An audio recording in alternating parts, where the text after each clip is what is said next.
परब्रह्म पूर्ण पुरुषोत्तम कोटि कलानिधि श्री रासेश प्रभु अखिल भूमंडलाचार्य वर्य श्री वल्लभ कुलभूषण श्री गुसाई जी ना पंचम कुमार श्री रघुनाथ जी ना लाल श्री गोपाललाल तथा तेमना कुलदीपक श्री गोपेन्द्रलाल तथा तेमना कुलरत्नमणि श्री जमनेश महाप्रभुजीना अनिन अने अटंगा भक्तोना गुणचरित्रवाळुं पुस्तक श्री गुणमाल भक्तमाल मने वांचवानी अने रसपान करावानी आज्ञा आपशो जी।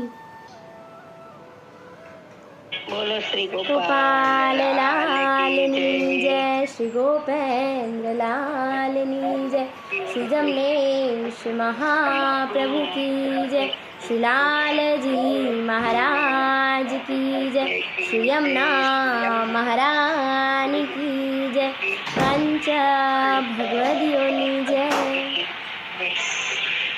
वैष्णव है 33 में विनोदराय देसाई। पहला सांखी आपेली है एटले ए सांखी लઉં છું હું। ए गुण गायो गंभीर बदत बधाई बहुते धैर्य सुधर्म मन धीर प्रेम पदाम्बुज पहुते प्रेम पदाम्बुज पहुते प्रगट प्रभु गोपेन्द्र हृदय मुख प्रतहस है अहो निशव आनंद बोल सलोल सुबस है। महदशमन मोद करी ते ही रस पायो तब ते वाणी राय विनोद की सुबक सलोनी सबते सुबक सलोनी सबते। भावार्थ कहता कहे छे विनोदराय ज्ञाते कायस्थ वैष्णव हता અને જૂનાગઢના નિવાસી, એટલે પોતે કાયસ્થ વૈષ્ણવ છે વિનોદરાય અને તે જૂનાગઢમાં નિવાસ કરે છે। તેમને શ્રી ગોપેન્દ્રજીના સ્વરૂપ ઉપર પૂર્ણ વિશ્વાસ અને શ્રદ્ધા। તે સાક્ષાત પૂર્ણ બ્રહ્મ પૂર્ણાનંદ પુરુષોત્તમ સકલ કળા સંપૂર્ણ રાસ વિહારી સ્વરૂપ જ છે। તેઓ તેમને નેચળ ભાવ હતો, એટલે પ્રભુ ઉપર એટલો નેચળ ભાવ કે પોતે પૂર્ણાનંદ છે, પૂર્ણ બ્રહ્મ છે, પુરુષોત્તમ છે, સકલ કલા સંપૂર્ણ છે, રાસ વિહારી સ્વરૂપ એ પોતે પ્રાગટ્ય લીધું છે અને પ્રભુ શ્રી ગોપેન્દ્રલાલ પોતે પૂર્ણ પુરુષોત્તમ છે એવો અડગ વિશ્વાસ વિનોદરાયને તેમના પર હતો। તે લૌકિક વ્યવહાર છોડી આઠે પોર સેવામાં જ ગાતા, એટલે એમણે લૌકિક વ્યવહાર જે છે એ બધો એમણે છોડી દીધેલો અને આઠે પહોર જે છે એ હંમેશા એ સેવામાં વિતાવતા। આપણે પદ ગાઈએ છીએ ને, आठे पोर अनुरागे रे हाँ पुरुषोत्तम सुरीत बंधाणी आठे पोर अनुरागे रे એટલે આઠે પોર પ્રભુશ્રીના ગુણમાં એ હંમેશા મગ્ન રહેતા, હંમેશા પ્રભુના ધ્યાનમાં રહેતા, સદા પ્રભુને સ્મરણ કરતા રહેતા અને પોતે શ્રી ગોપેન્દ્રજીનો નવો નવો જશ તેઓ ગાતા। પ્રભુને પણ એમની વાણી જે છે બહુ સલોણી લાગતી। એમણે એમના વચનામૃત જે છે પ્રભુ શ્રી ગોપેન્દ્રજીના 45 વચનામૃતવાળું જે પુસ્તક છે એમાં 37મો જે વચનામૃત છે પ્રભુશ્રીએ કિંદરમાં કર્યું છે। સાલ છે 1719। એમાં પ્રભુ શ્રી મુખે કહે છે, હું એ વચનામૃત લઉં છું, પેજ નંબર છે 90, કે રાત્રિના આપ શ્રી બેઠકે બિરાજી રહ્યા છે, એટલે પ્રભુ શ્રી ગોપેન્દ્રજી બેઠકે બિરાજે છે અને ચતુરાદશીનો દિવસ છે ત્યારે સર્વસામટું બેઠું છે, એટલે સમાજ જે છે એ સર્વસામટું બેઠું છે। ત્યાં આગળ રસિકરાજને જાની તથા કૃષ્ણ ભટ્ટ વિંજણ વાઈ ઢોળી રહ્યા છે, એટલે કે કૃષ્ણ ભટ્ટ અને જાની અને રાઘવજી જાની અને કૃષ્ણ ભટ્ટ છે એ વિંજણ ઢોળી રહ્યા છે, પંખો કરી રહ્યા છે। ત્યારે બબીબાઈ બોલી, રાજ आपकी ब्रजबानी मीठी लागे तो તો બ્રજમાં બાનીમાં કંઈક પ્રસંગ સંભળાવો. એટલે બબીબાઈ જે છે, આ બધા જે વ્રજભક્તો જે છે એ પ્રભુ સાથે એમના સખાના ભાવે રહેતા, એમ પ્રભુ સાથે કેલ કિંમત પણ કરતા. એમાં બબીબાઈ જે છે પ્રભુને એમ કહે છે કે પ્રભુ તમારી વ્રજ ભાષા છે જે બહુ મીઠી લાગે છે, તો માટે વ્રજ ભાષાની અંદર તમે કંઈક પ્રસંગ સંભળાવો. અને આપ તો પ્રજમાં પધાર્યા છો તો પ્રજની બાની બોલો છો, તો રાજ આપની ઈચ્છા. એટલે પ્રભુ પ્રજમાં પધારે એટલે એમને પ્રભુને પ્રજની વાણી પ્રિય, એટલે પ્રજમાં આવે એટલે વ્રજની ભાષા બંધ કરી અને પ્રજની વાણી બોલવા લાગે. એટલે બબીભાઈ એમ પ્રેમથી કહે છે પ્રભુને કે પ્રભુ આપ તો પ્રજની ભાષા બોલો છો, પણ અમારે તો તમને વ્રજ ભાષામાં સાંભળવા છે, એટલે એનો કોઈ પ્રસંગ કહો. અને ત્યારે પ્રભુ શ્રી ગોપેન્દ્રજી છે મુસ્કાયા અને કહે, बबीबाई हम तो प्रज में पधारे ताके लिए प्रजन की समझ में आवे ऐसी बानी बोली जाए तो आछो. એટલે પ્રભુ વ્રજ ભાષામાં કહે છે કે અમે પ્રજમાં આવ્યા, પણ પ્રજના લોકો જે છે કઈ ભાષા સમજે છે? માત્ર પ્રજની ભાષા સમજી શકે છે ને, એટલા માટે એ લોકો સારી રીતે સમજી શકે ને, એટલા માટે અમે પ્રજની ભાષા બોલીએ છીએ. हमको तो ब्रजवाणी अति प्रिय है. એટલે એમ કહે છે કે અમને તો ब्रजवाणी જે છે બહુ જ પ્રિય છે. हम तो ब्रज के अरूप ब्रज के दो के हैं. आज हमको विनोद राय की सलोनी बानी सुनवे की ઈચ્છા है. એટલે પ્રભુ શ્રી મુખે એમ કહે છે કે અમને તો વ્રજ અને પ્રજ બે પ્રિય છે, પણ આજે તો અમારે વિનોદ રાયની સલોણી, કેટલી મીઠી વાણી હશે કે પ્રભુ આપ શ્રી પોતે શ્રી મુખે કહે છે કે મારે તો હજી વિનોદ રાયની સલોની વાણી સાંભળવાની ઈચ્છા છે. અને ત્યાં શું વિનોદ રાય તેની સલોની બાની કછુક પ્રગટ કરે. અને પ્રભુ વિનોદ રાયને કહે છે કે કંઈક આજે સંભળાવ મને. कछु प्रसंग ने मिशे कर तो हमारी समझ में आवे कि तुम सब सावधान होय के सुनो. अरु कछु गम परत है कि नहीं या की पहचान होय. એટલે પ્રભુ ગમ્મત કરતા કહે છે કે વિનોદ રાય તું તારી વાણીમાં કંઈક પ્રસંગ સંભળાય, કારણ કે મને પણ ખબર પડે ને કે હું જ્યારે પ્રસંગ કહું છું ત્યારે તમે સાવધાન થઈને સાંભળો છો કે નહીં, તમને કંઈ ખબર પડે છે કે નહીં એ પણ મને ખબર પડે, અને એટલા માટે તું તારી વાણીમાં મને કંઈક સંભળાવ. आज चतुरादशी को दिन है, रात्रि को कछु भगवत गुष्ट होनो चाहिए. लागे છે 14 છે તિથિ છે ને, એટલા માટે આજે કંઈક રાત્રે ભગવત ગુષ્ટ થવી જોઈએ. તો ઓછો फिर तो सोनो है, सोवेगो तो सो तो खोवेगो, कछु तेरे भाव की बानी प्रगट करके दिखाય. એટલે કે એમ કહે છે કે જે સુવે એ ખોવે, ફરે તે ચરે ને સુવે તે ખોવે, એમ એટલે જે ફરતા રહે વાણી કર. એટલે એમ કહે છે કે ભગવત ગુષ્ટ કરો તો સારું, સૂઈ જાઓ તો તમે બધું ખોઈ બેસો. આમ ચતુરાદશી છે ને, રાત્રિનો પહોર છે, તો આજે ભગવત ગુષ્ટ કરીએ અને એનું નામ લઈએ, પછી તો સુવાનું જ છે ને. અને એમ કહી પ્રભુ વિનોદ રાયને આજ્ઞા કરે છે. ત્યારે એમ કહે છે સંગી સે સંગી મિલે, સંગી સે સંગી મિલે, સંગી કી ગત ઓર, સંગી તાહી જાનિયો, સંગી લીએ મન ચોર. એટલે સંગીને સંગી મિલે ત્યારે સંગીતી ગત ઓર, એટલે સંગીની સાથે સંગી મળે ત્યારે એની ગતિ કંઈક ન્યારી થાય. સંગી તાહી જાનિયો, સંગી લીએ મન ચોર. એટલે કે સંગીને ત્યારે સાચો માનવો કે જ્યારે એ સંગી તેની વાણી દ્વારા, એ ભગવત ગુષ્ટ દ્વારા તમારું મન હરી લે અને પ્રભુમાં એ મનને વાળે, ત્યારે માનવું કે તમને જે સંગત છે એ સાચી પડી છે. આગળ કહેતા કહે છે વિનોદરાય ત્યારે પ્રભુશ્રીના ચરણમાં દંડવત પ્રણામ કરે છે અને બોલે છે, રાજ જીવની વાણી સરોની કહી તે તો ઠીક, પણ આપની અમૃત તુલ્ય સુધાની આગળ તેનું શું મૂલ્ય. એટલે તમે તો મારી વાણીને એમ કહ્યું દાસ ભાવને, એટલે દાસ થઈ અને કહે છે કે પ્રભુ તમે મારી વાણીને સરોણી કહીએ તો બરાબર, પણ તમારી વાણી આગળ આ જીવનું શું ગજું. ભાનુના ઉદય સાથે રોશની પ્રગટ થાય છે, તે પછી રોશનીને જોવા માટે બીજી રોશનીઓની જરૂર પડે શું. એટલે સૂર્યના ઉદય સાથે, એટલે કે ભાનુ એટલે સૂર્ય, સૂર્યના ઉદય સાથે રોશની પ્રગટ થાય પછી એ ચારે બાજુ અજવાળું પ્રકાશ ફેલાવી દે છે, પછી ત્યારે લાઇટની દિવસે જરૂર પડે કે. એમ કહે છે કે એ રોશનીની અંદર બીજી રોશનીઓ કરીને કશી જોવાની જરૂર પડતી નથી. એટલે કે અમે તમારા જ પુંજ છીએ, અમે તમારામાં છીએ, તમારો પ્રકાશ એટલો ઝળહળે છે કે એમાં અમારા જેવાની કોઈ વિસાત નથી. એમ પ્રભુ સામે દીનતાથી કહે છે. આપની વાણી સાથે જીવની વાણીની તુલના કેમ થઈ શકે. એટલે કે તમારી વાણી સાથે મારું કોઈ તુલના ન થઈ શકે પ્રભુ.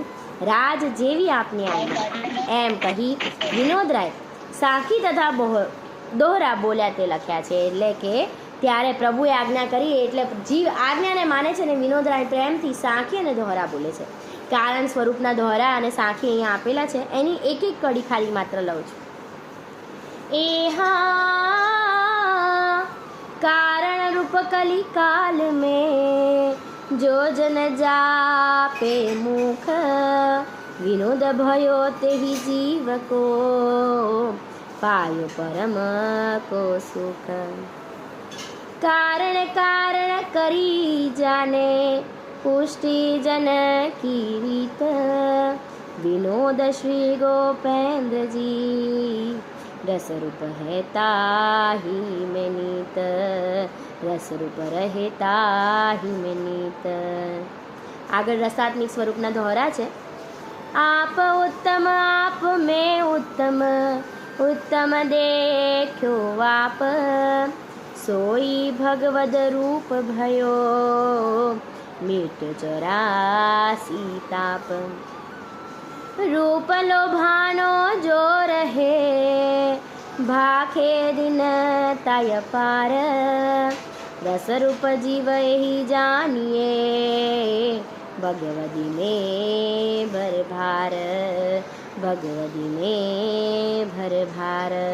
એમ વિનોદરાય જે છે કારણ સ્વરૂપના એટલે પ્રભુના સ્વરૂપના દોહરા કહે છે અને એમના સ્વરૂપ અને ભગવદીઓ પર ભર રાખવાના દોહરા અને સાખી કહે છે. એના પછી પ્રભુએ સાખી સાંભળ્યા પછી વિનોદરાય જે છે આમ સાખી અને દોહરા કારણ રૂપ અને રસાત્મિક સ્વરૂપના કહીને શ્રી ગોપેન્દ્રજીના ચરણમાં લોટી પડે છે. એટલે કે વાણી પ્રભુ થકી આપણે કંઈ પણ બોલીએ છીએ, કંઈ પણ પ્રસંગ કરીએ છીએ તો એનું બળ જે છે પ્રભુ અને એમના ભગવદીઓનું બળ અને કૃપા હોય તો જ શક્ય બને.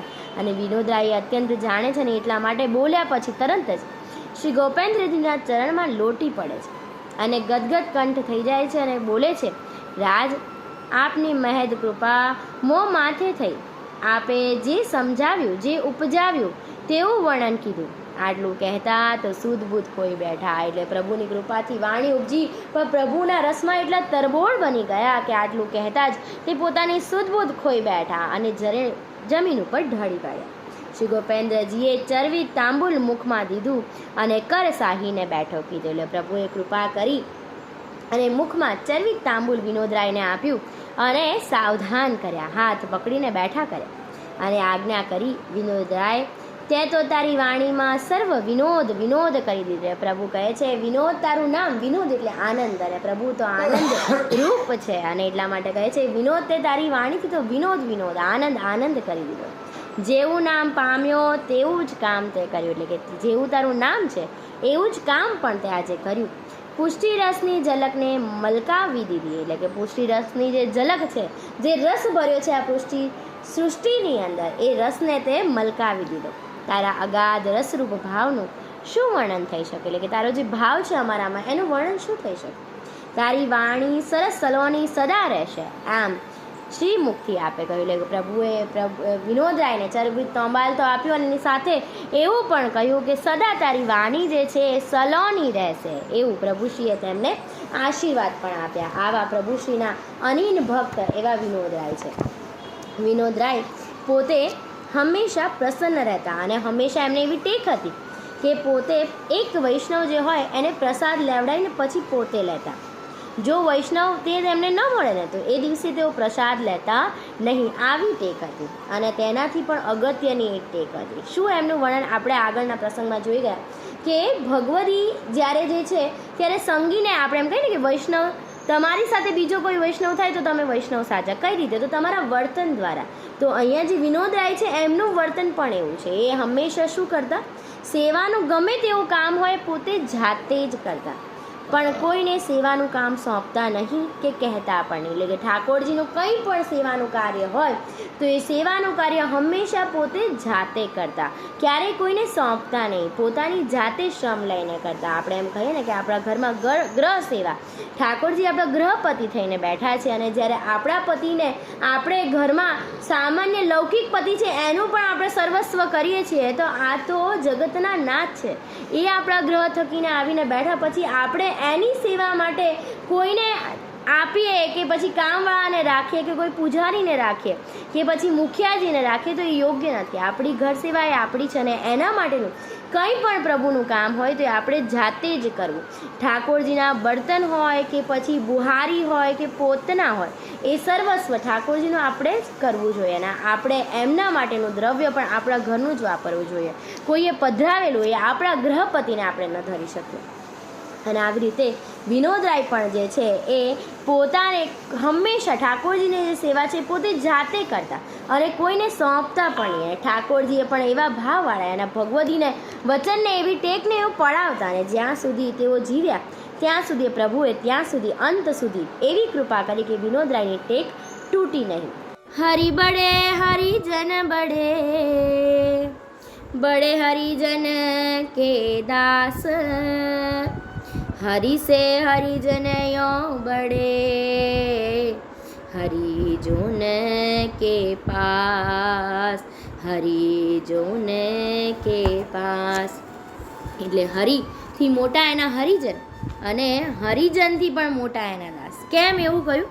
કારણ કે જે હરિજન જે છે એમના હૃદયની અંદર એ હરિ એમના હૃદયની અંદર બિરાજે છે ને એટલા માટે એ એના કરતાં પણ અધિક મોટા થઈ જાય છે. અને અહીંયા જે વિનોદરાય જે છે એ એવું જ માને છે. આ સાખી એમણે જ રચેલી છે અને એ કહે છે કે હરિ કરતાં પણ અધિક હું હરિજનને માનું છું. અને એટલા માટે પોતે એ જૂનાગઢ નિવાસી વૈષ્ણવ કાયસ્થ વૈષ્ણવ પ્રભુ શ્રી ગોપેન્દ્રજી ઉપર અત્યંત કૃપા અને વિશ્વાસ રાખનારા અને હંમેશા પ્રભુ શ્રી ગોપેન્દ્રજીને રાસ વિહારી સ્વરૂપ માનનારા પોતે લૌકિક વ્યવહાર છોડી દીધો અને પ્રભુશ્રીના કોઈ એક વૈષ્ણવને પ્રસાદ લેવડાવ્યા પછી જ પોતે પ્રસાદ લેતા. પોતે હંમેશા સેવાનું કામ જાતે જ કરતા. આવી અની અને અટંકી ટેક હતી એમને કે પોતે એક વૈષ્ણવને પ્રસાદ લેવડાવી પોતે પછી જ પ્રસાદ લેતા અને સેવાનું કાંઈ પણ કામ હોય તે કોઈને કામ બતાવતા નહીં. એ સેવાનું કામ એ પોતે જાતે જ કરતા અને છેવટ સુધી શ્રી ઠાકોરજીએ તેમના ઉપર એવી કૃપા રાખી કે એમની ટેક નિભાવી. એ ટેક એમની ક્યારેય તૂટી નહીં. શ્રી ઠાકોરજી પ્રગટ થઈ તેમની સાથે હસતા અને અહોનિશ આનંદમાં રહેતા. એટલે પ્રભુ શ્રી ઠાકોરજી એમને સાનુભાવ જતાવતા હંમેશા એમની સાથે નિકટ પ્રગટ થતા અને એમની સાથે હસતા અને આનંદથી રહેતા.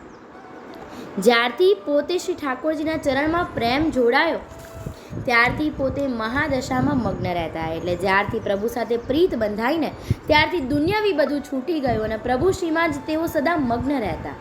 તેમની વાણી પણ સર્વને આનંદ ઉપજાવે એવી હતી. જેમ આગળના પ્રસંગમાં આપણે જોઈ ગયા કે પ્રભુ શ્રી ગોપેન્દ્રજી તેમના વચનામૃતની અંદર કહે છે કે વિનોદરાયની વાણી જે છે એ સુભગ અને સુલોણી છે, મીઠી વાણી છે અને માને એ સાંભળવી ગમે છે. અને એટલા માટે પ્રભુએ જ્યારે કહ્યું તો એવી કેવી મીઠી વાણી હશે.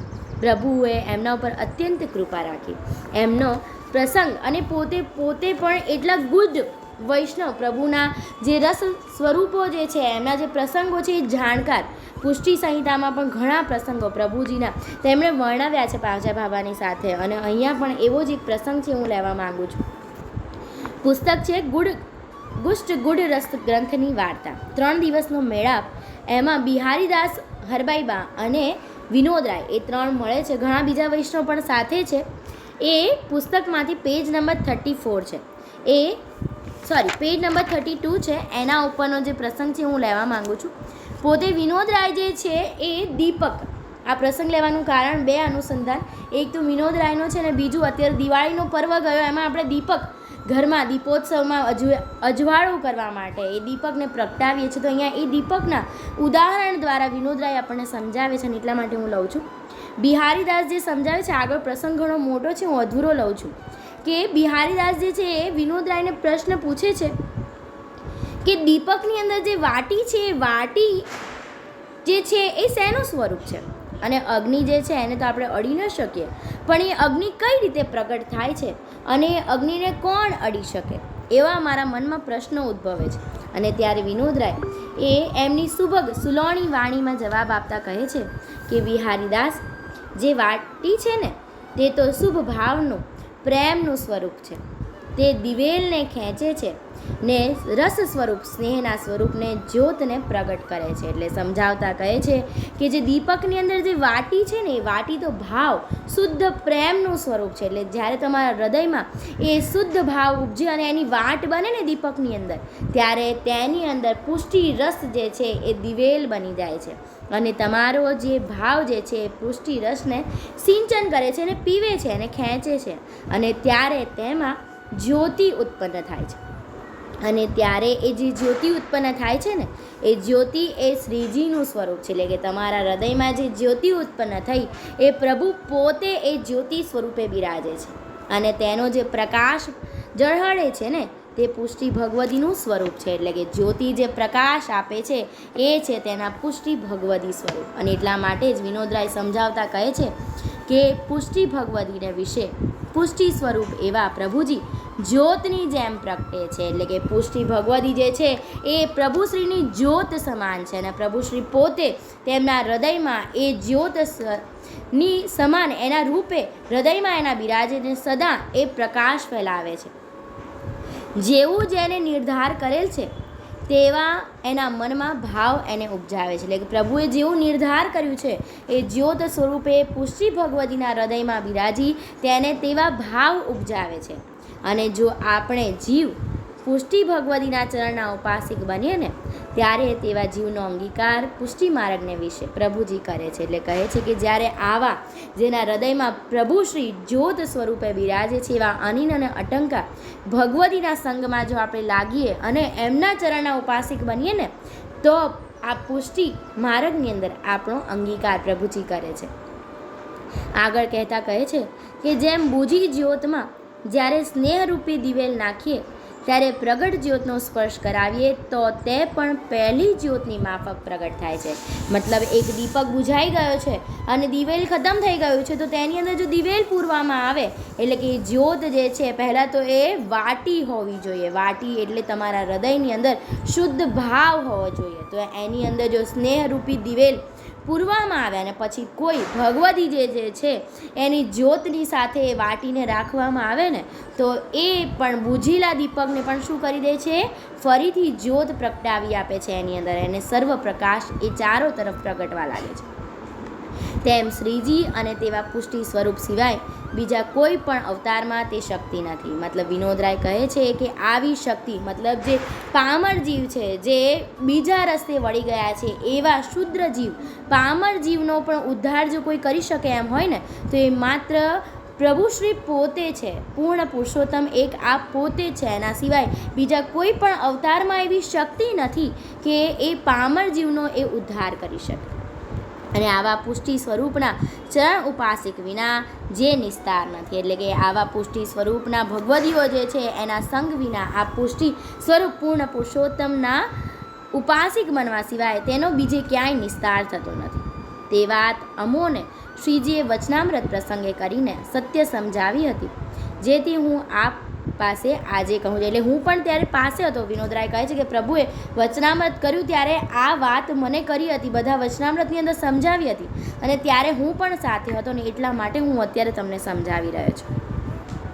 આગળ કહેતા વિનોદરાય કહે છે કે પુષ્ટિ પંથ તો રસાલ છે, તેમાં કોઈ પણ સાધન એવું નથી કે જેનાથી કોઈ કાર્ય સિદ્ધ ન થાય. એટલે પુષ્ટિ પંથ તો રસાલ છે, એમાં કોઈ સાધન નથી, માત્ર એને સિદ્ધ કરવા માટે શુદ્ર જીવનો નિસ્તાર કરવાનું બળ છે, સામર્થ્ય આ પુષ્ટિ માર્ગમાં છે. એટલે માત્ર પુષ્ટિ માર્ગમાં જ એક એવું સામર્થ્ય છે કે જે આ જીવનો નિસ્તાર કરી શકે. શ્રીજીએ તો મહાન કૃપા વિચારી અને તેથી જ તમ જેવા પુષ્ટિ અંગીકૃત જીવો ભૂતલ ઉપર છે. એટલે વિનોદરાય કહે છે કે આપ જેવા બિહારીદાસ હરબાઈબા એવા આપ જેવા આ પુષ્ટિ ભગવતી જીવ આ ભૂતલ ઉપર છે ને પ્રભુએ અમારી પર મહદ કૃપા કરી છે, જેથી કરીને અમને આપનો સંગ મળે છે. તે પછી તમારી કૃપા દ્રષ્ટિ જેના ઉપર થાય તો એ જીવને શું ન્યૂન્ય રહે. એટલે એમ કહે છે કે આપ જેવા ભગવતીનો સંગ થાય પછી એમાં જીવમાં શું ન્યૂન્યતા રહે. કોઈ પણ સાધન ન કરતાં આપ જેવા ભગવતીના ચરણ તળે રહીએ અને સેવા ટહેલનો ભર રાખીએ તો જીવને શું બાકી રહે. એટલે કે બીજું કશું જ આપણે કરવાનું નથી. આપણને વિનોદરાય અને હરબાઈબા જેવા ભગવતી મળવા અત્યારે જૂજ છે, પણ આ લિંકમાં બિરાજતા અનેક ભગવતીનો આપણને સંગ ભયો છે. તો એ સંગ ઉપર આપણે ભર રાખીએ, એના સિવાય આપણે બીજું કશું કરવાની જરૂર જ નથી, એવું શ્રીજી શ્રીમુખે આપણને સમજાવે છે. ત્યારે કૃષ્ણ ભટ્ટજી સાથે બિરાજે છે અને તે કહે છે હવે એના માટે જીવમાં શું ભેદ છે એવું સમજાવે છે કે જીવ અત્યારે જાત જાતના છે, કલિકાળ છે ને, પારખવો બહુ અઘરો છે. આપણે કહીએ છીએ ને, સાકર જૈસી ફટકડી રૂપ રંગ દો એક, સ્વાદમાંથી ઓળખીએ સમજી કરીએ સંગ, સમજીએ કરીએ સંગ. એટલે સાકર અને જેવી ફટકડી અને સાકર બંને સરખા છે, રૂપ રંગ બંને સરખું, જોઈને તમને ખ્યાલ જ ન આવે કે આમાં સાકર કઈ ને ફટકડી કઈ, પણ જેવું તમે મુખમાં મૂકો ત્યારે સ્વાદથી તમને ખબર પડે કે આ સાકર છે, મીઠી છે, અને આ ફટકડી છે જે દૂધને ફાડી નાખે છે. એટલો ભેદ છે. અને એટલા માટે કૃષ્ણ ભટ્ટજી પણ કહે છે કે જીવના પણ અલગ અલગ ભેદ છે, અને એટલા માટે તે પાત્રનું ઉદાહરણ આપતા કહે છે. તે 4 પ્રકારના પાત્ર સમજાવે છે કે પાત્ર, મધ્યમ પાત્ર, ઉત્તમ પાત્ર અને ઉત્તોત્તમ પાત્ર.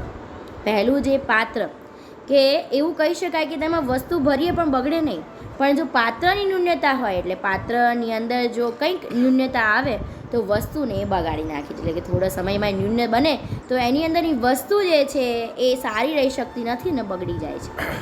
બીજું જે પાત્ર છે ઉત્તમ પાત્ર છે, બીજું પાત્ર જે છે એ મધ્યમ પાત્ર છે. મધ્યમ પાત્ર કેવું? તો તેની અંદર ઉત્તમ વસ્તુને ન ભરી શકાય, મતલબ અમુક વસ્તુ જે હોય એ એની અંદર ભરી શકાય, પણ ઉત્તમ વસ્તુઓ હોય એને ન ભરી શકાય. જો ઉત્તમ વસ્તુઓ એમાં ભરવા જઈએ ને તો એ પાત્રનો નાશ થાય અથવા તો પછી એ વસ્તુનો બગાડ થાય, માટે એ મધ્યમ પાત્ર છે. ત્રીજું પાત્ર જે છે એ ઉત્તમ પાત્ર છે. ઉત્તમ પાત્ર એટલે શું? તો જેની અંદર બધી જ વસ્તુને રાખી શકાય છે અને વસ્તુ એના મૂળ સ્વરૂપમાં રહે છે. વસ્તુ તેવી જેવી ને તેવી છે, એટલે દૂધ છે એ દૂધનું દૂધ જ રહે છે, એમાં કોઈ પણ ફેરફાર થતો નથી, એ માત્ર એનું રક્ષણ કરે છે, એ છે ઉત્તમ પાત્ર. અને ચોથા પ્રકારનું પાત્ર કયું? અને એ છે ઉત્તોત્તમ પાત્ર, એટલે ઉત્તમથી પણ ઉત્તમ પાત્ર. અને એના માટે શું કહ્યું? તો જેમાં વસ્તુ ભરી શકાય, એ વસ્તુનું રક્ષણ થાય અને એ વસ્તુને પણ તે ઉત્તમ બનાવે, એટલે કે એ શું કરે? એ વસ્તુને સાચવેનું રક્ષણ તો કરે જ છે, પણ પોતાના રસથી એ વસ્તુને પણ ઉત્તમ બનાવી દે છે. અને એવું જે પાત્ર જે છે એ ઉત્તોત્તમ પાત્ર છે. આવા 4 પાત્ર જીવના કયા, વૈષ્ણવના કયા? હવે તમારે વિચારવું કે આપણે કયા પાત્રમાં આવીએ છીએ. હવે એના સિવાય આગળ બીજા 4 પ્રકારના પાત્ર જીવના પણ કહ્યા.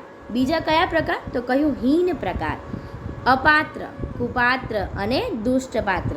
હીન પાત્ર કે જેમાં કોઈ પણ વસ્તુ ભરો તો એ બગડી જ જવાના, મતલબ ગમે તેવો સંગ તમે કરો, ગમે તે કહો, એ હંમેશા એનો બગાડ જ કરવાનો છે.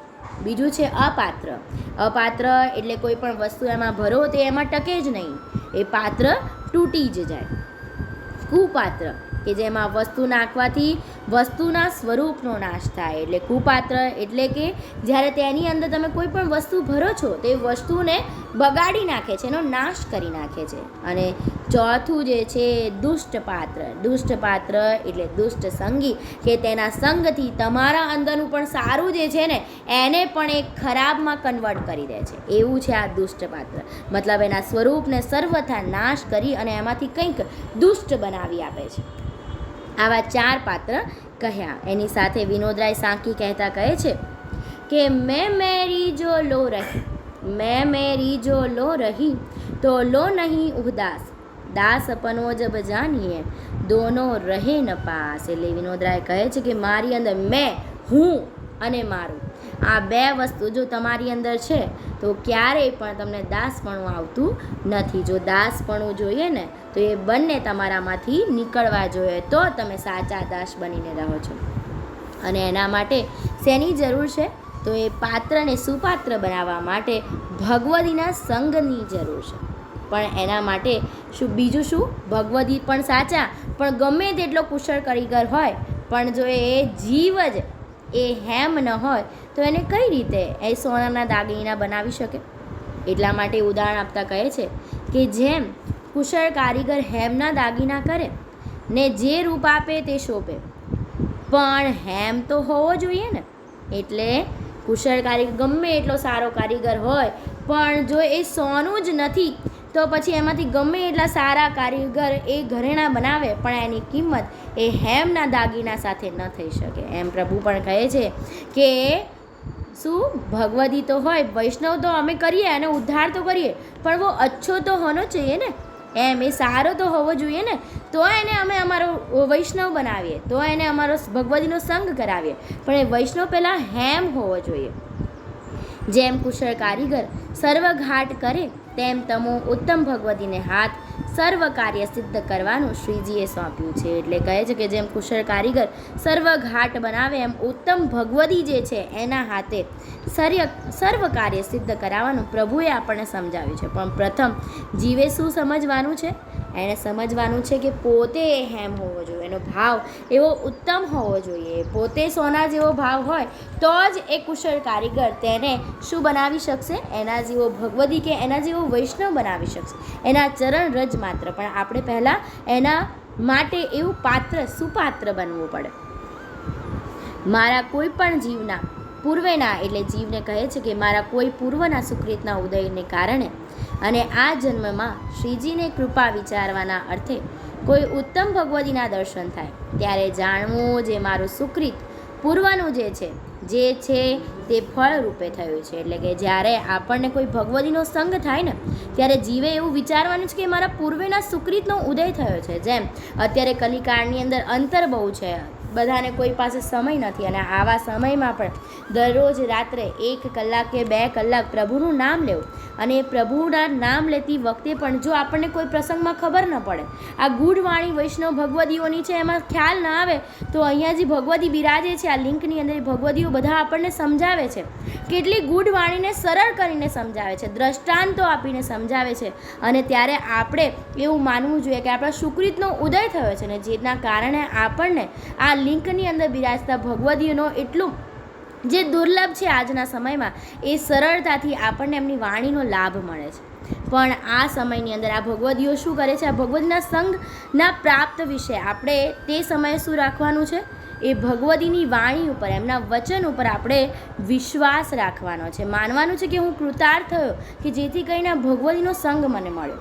અત્યારે કલિકાળની અંદર અવનવા સેવા પ્રકાર, અવનવા નીતિ નિયમો આપણે જોઈએ અલગ અલગ જગ્યાએ જોવા મળે છે, અને તેવા સમયે જો આ ભગવદી લિંકમાં બિરાજતા હોય અને પ્રભુના પુસ્તક જે છે, જે ભગવદીઓની વાણી છે એના વાણીના આધારે આપણને સમજાવતા હોય કે ભાઈ આ જે છે પ્રભુએ આપણને આ રીતથી કહ્યું છે અને આપણે એને અનુસરવું પડે, આ આપણી મેળ પ્રણાલિકા છે, તો આપણે એના ઉપર વિશ્વાસ રાખવો જોઈએ. અને ત્યારે જ્યારે આપણે વિશ્વાસ રાખીએ ને, અને ભગવદી ઉપર જ્યારે આપણને પ્રેમ સ્નેહ ઉપજે ત્યારે માનવું કે પ્રભુએ આપણા પણ કૃપા કરી છે, અને પછી બીજું કશું જ આપણે વિચારવાની જરૂર નથી. આપણું સર્વ ફળ આપણા હાથમાં આવી ગયું છે. પ્રભુએ આવા ભગવદીનો સંગ આપણને આપ્યો, એ જ આ કલિકાળની અંદર આપણું ફળ છે. અને વિનોદરાય પણ એવા જ ભગવદી છે, અને એટલા માટે વિનોદરાયની એક સાંખી જે છે હું લઉં છું.